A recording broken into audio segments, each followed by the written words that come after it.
জিজ্ঞাসা করলাম যে ম্যাম টিকিট আছে? টিকিট আছে, 300 টাকার দিলে আমি টিকিট আপনাকে বের করে দেব। আর যদি সামনে গেটে যান 50 টাকা বাড়তি দিয়ে 200 টাকার টিকিট কাটতে হবে।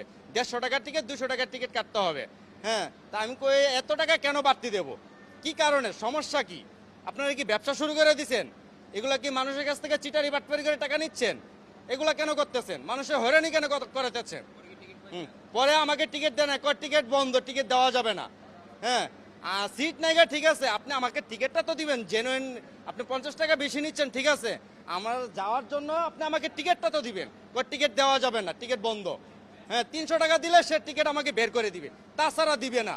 হ্যাঁ, এরা যে মানুষের সাথে 2 নাম্বারই করতেছে, চিটারি বাটপারি করতেছে, টাকা বেশি নিচ্ছে, মানুষের হালাল টাকা ওরা হারামভাবে নিচ্ছে। হ্যাঁ, এটা তো ওরা বাসায় নিয়ে বাজার টাজার করে খাবে। হ্যাঁ, তো এটা তো হালাল হবে না। এদের মনে করেন বাচ্চা কাচ্চারা খাওয়াইবো।